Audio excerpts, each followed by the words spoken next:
Bismillahirrahmanirrahim. Assalamualaikum warahmatullahi wabarakatuh. Gimana kabarnya hari ini? Semoga masih tetap sehat ya. Jaga kesehatannya, jaga kondisinya, dan jaga semangatnya. Kita lanjutkan materi pada pertemuan sebelumnya.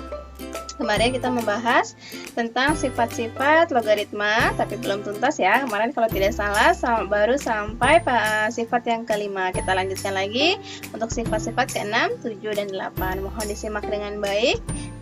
Silahkan ditanyakan jika memang ada yang perlu ditanyakan. Nah, kemarin kita baru sampai sifat kelima. Kita lanjut ya. Nah, ini untuk sifat ke-6, perhatikan uraian berikut untuk menunjukkan sifat 6 logaritma ini. Kalau misalkan ada, nah ini masih berhubungan dengan sifat yang ketiga. Masih ingat sifat yang ketiga? Nah, sifat yang ketiga itu kalau misalkan si logaritma memiliki pangkat, maka pangkatnya wajib di depan. Nah, sekarang ini dua-duanya basisnya memiliki pangkat dan bilangan A-nya memiliki pangkat. Maka caranya adalah yang belakang dulu, M-nya turunin dulu. Maka M per N P log A gitu ya. Nah, kita lihat contoh soalnya.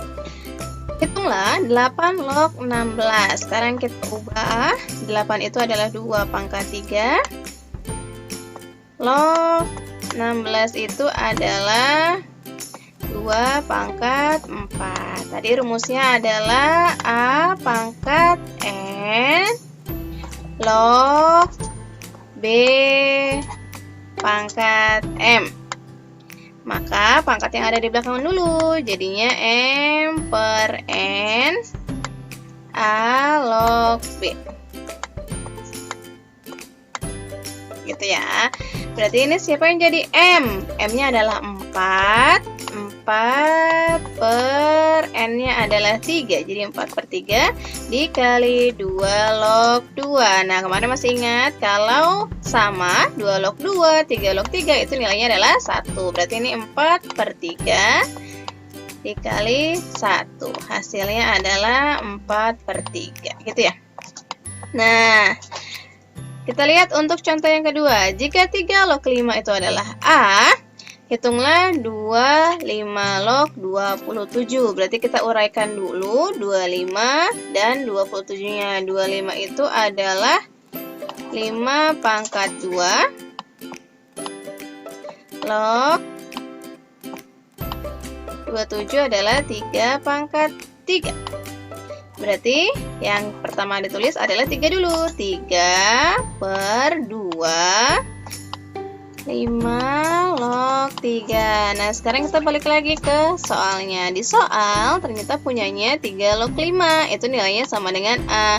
Sedangkan kita dapatnya 5 log 3. Berarti kalau 3 log 5 sama dengan A, 5 log 3 itu adalah kebalikan dari 3 log 5. Kalau 3 log 5 adalah A, berarti 5 log 3 adalah 1 per A. Itu ya. Nah, ini juga sifat dari logaritma. Berarti kita punya di sini 3 per 2 dikali 5 log 3. Berarti 5 log 3-nya kita ganti jadi 3 per 2 dikali 1 per A. Nah, 5 log 3-nya kita ganti jadi 1 per A. Gitu. Jadinya ini atas kali atas, bawah kali bawah. 3 kali 1, 3 per 2 kali A adalah 2A. Maka hasilnya adalah 3 per 2A. Gitu ya. Paham ya? Jadi dalam logaritma ini satu soal kita bisa menggunakan banyak sifat. Gitu ya. Ini yang kita gunakan adalah sifat ke-6. Nah, yang ini itu adalah sifat yang lainnya. Jadi kalian harus benar-benar paham sifat mana yang sekiranya digunakan dalam penyelesaiannya gitu. Nah, next. Ini adalah sifat ke-7. Misalkan kalian punya N sama dengan P log X. Nah, ternyata sifat ke-7 ini P pangkat P log A sama dengan A. Wah, ini ternyata ibu salah nih. Sifat 7 ternyata hanya pengulangan dari sifat 5. Kalau tadi P di sini A. Jadi A log X sama dengan X. Gitu ya, sama kan ya? Maka tidak usah kita bahas lagi ya. Kita lanjut aja ke sifat ke-8. Berarti benar sifatnya 7. Ini ada double sifat, yaitu sifat ke-5 dan sifat ke-7. Nah, ini yang dari tadi disinggung-singgung. A log A sama dengan 1. Kalau ada bilangan basis dan bilangannya A sama, maka nilainya adalah 1. Seperti 2 log 2 sama dengan 1, 3 log 3 sama dengan 1, 4 log 4 sama dengan 1, dan seterusnya. Pokoknya sama. Bu, gimana kalau misalkan 9 log 3 itu, ini sama nggak? Nah, berarti si 9-nya kita harus uraikan jadi 3 pangkat 2. Nah, tadi ini kan di sini pangkatnya 1. Yang kita gunakan adalah ini sifat ke berapa tadi barusan ya? Sifat ke-6. Oke. Nah, sifat ke-6 gimana? Sifat ke-6 itu, ini kan M-nya, ini adalah N-nya, berarti M per N, 1 per 2 dikali 3 log 3. 3 log 3-nya 1, berarti 1 per 2 dikali 1 hasilnya 1, gitu. Nah, itu dia sifat-sifat dari logaritma, ada 7 sifat, mohon dipahami dengan baik. Kenapa Ibu tekankan?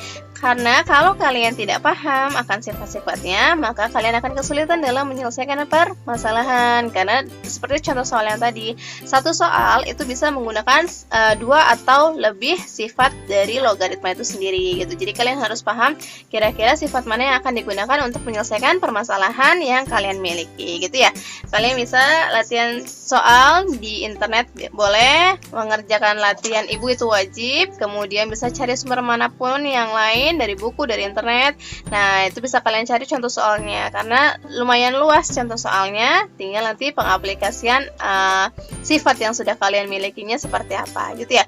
Itu yang bisa Ibu sampaikan, kurang lebihnya mohon maaf, mohon diperhatikan. Kalau misalkan memang ada yang tidak dipahami silahkan ditanyakan. Wassalamualaikum warahmatullahi wabarakatuh.